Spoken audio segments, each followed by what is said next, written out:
Hello, my name is Gene Gilmore. My birth given name is Eugene Reuben Akers. I don't want any money for what I'm doing because hopefully this video won't come out until after my death. So I have nothing to gain, nothing to profit by telling you what I'm going to tell you. And a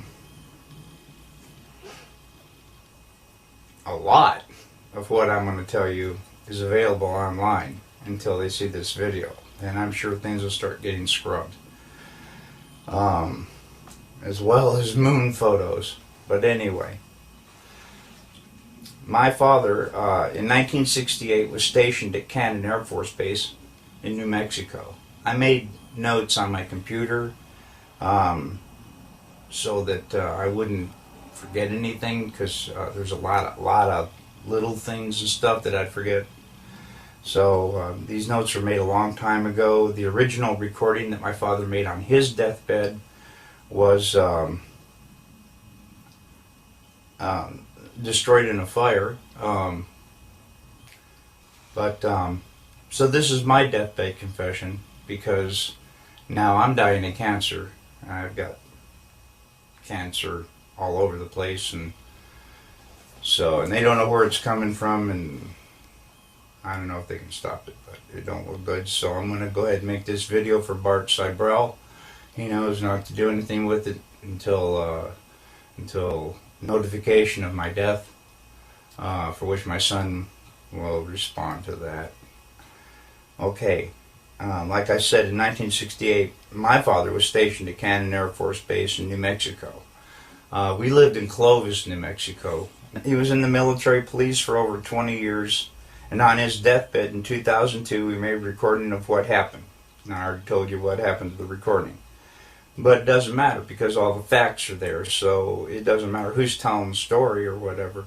I will, at the end of the video, I'll supply a picture of my father, his badge, the flag of when they buried him. I'll show you some photos of my dad. I was born in 1955. So in 1969, I was 14 years old. I vividly remember the Apollo 11 coming down, landing on the moon, they're walking around and all that stuff. Anyway, I never questioned that until my dad told me what he told me on his deathbed. And then I started doing a little, nothing major, nothing, just surfing the web, I think they call it, surfing the web. And a lot of that information's right there on the web. I mean, it verifies the story that he told me. A good detective, a good one, would be able to uncover a lot more of the story that I'm getting ready to tell you. So, please have at it. I've never known my dad to lie.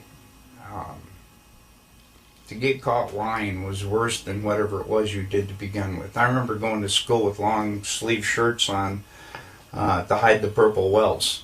You did not lie in our house, that's for sure. Dad had a really bad attitude towards lying. Excuse me again.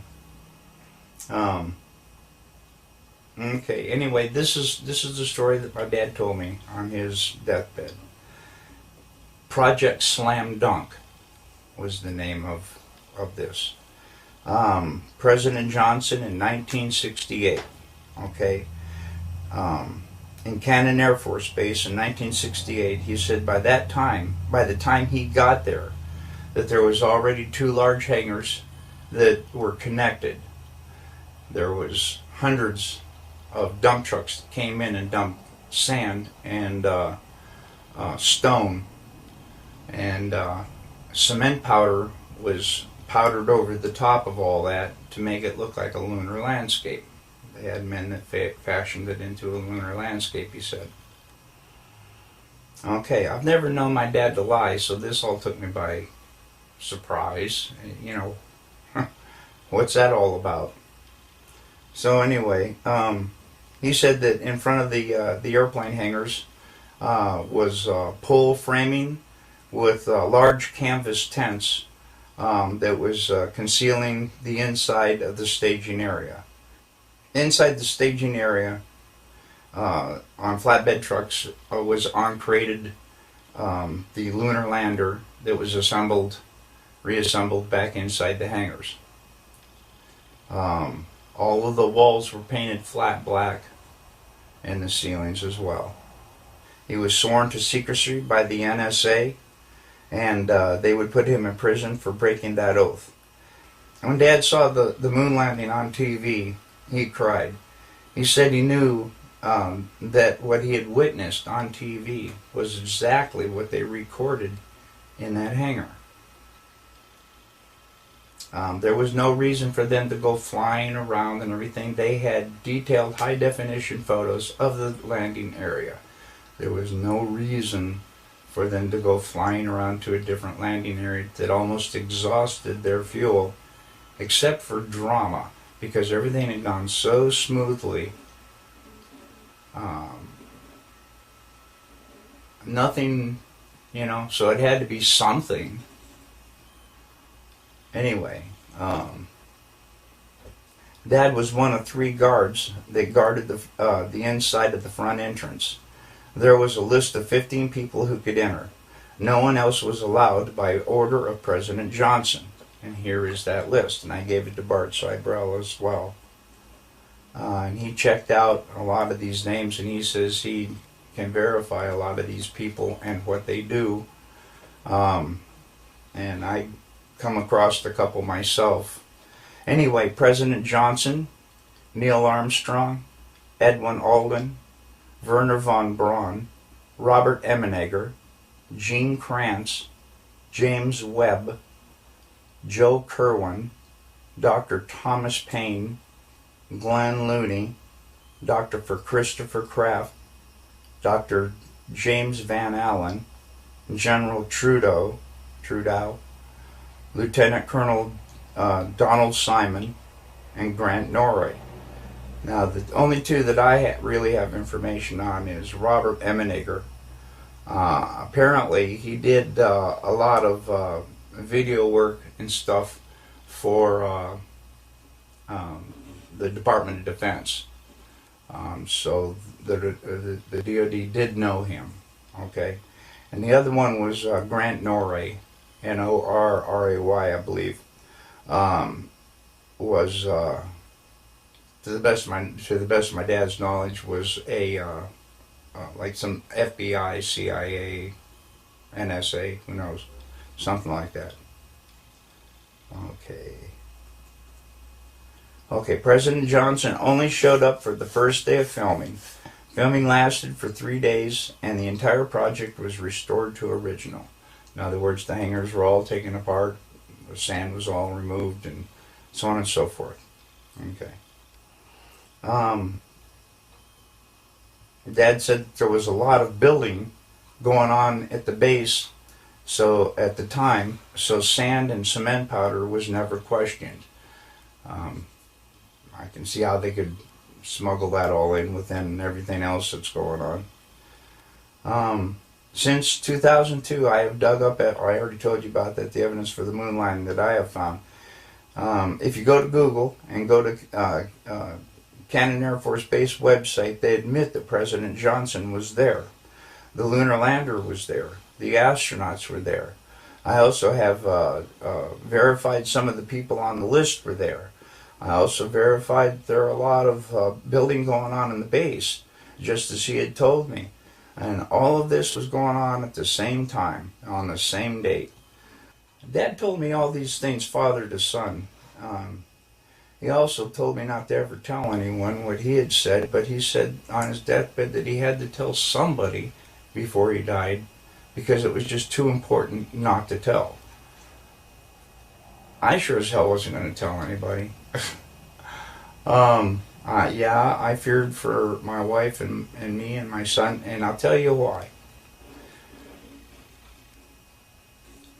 Ever since I contacted Bart Seibel, I think they may be listening to his phone once in a while, because I never had any problems until I contacted him and told him my story.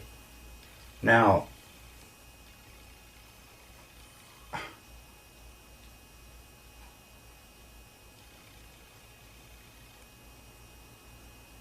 people broke into my house 2 times. I was visited by men with black suits, and I was told in no uncertain terms to drop this whole project, not to say anymore to anybody, or me and my wife and my son could disappear. You take that pretty literally after everything that's going on. Well, so I stopped contacting Bart, and now I'm making this video that I'm going to send to Bart. Mr. Cybrell, excuse me. Bart's my brother, man. My brother in heart, my brother in Jesus, okay? Bart, being a good friend that he is, called the police for me and told them about the break-ins. The 2 detectives that came out and everything questioned me and everything like that, I didn't give them any information at all. At the time, I thought it was a test from them guys in the black suits. I didn't say crap. So all that went away and everything. But it definitely, the 2 guys in the black suits were not the 2 detectives that came out to question me about the break-ins. But thanks, Bart. But no, I don't want any help. I just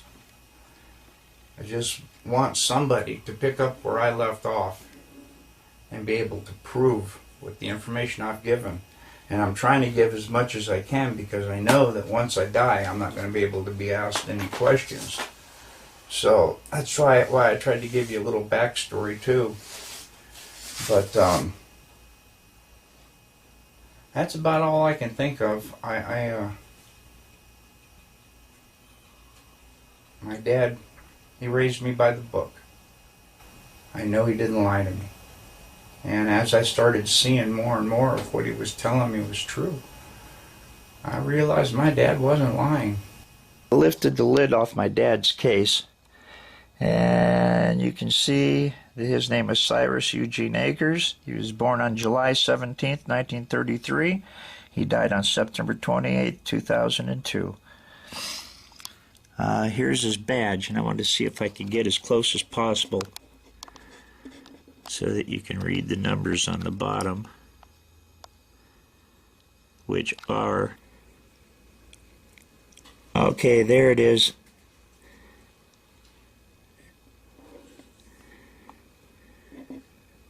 Zero 07596.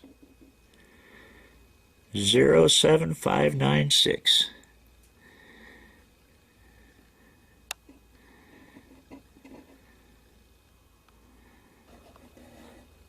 That's my dad.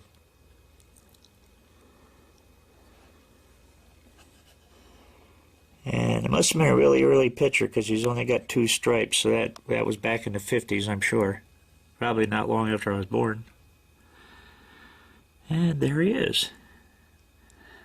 That's my father.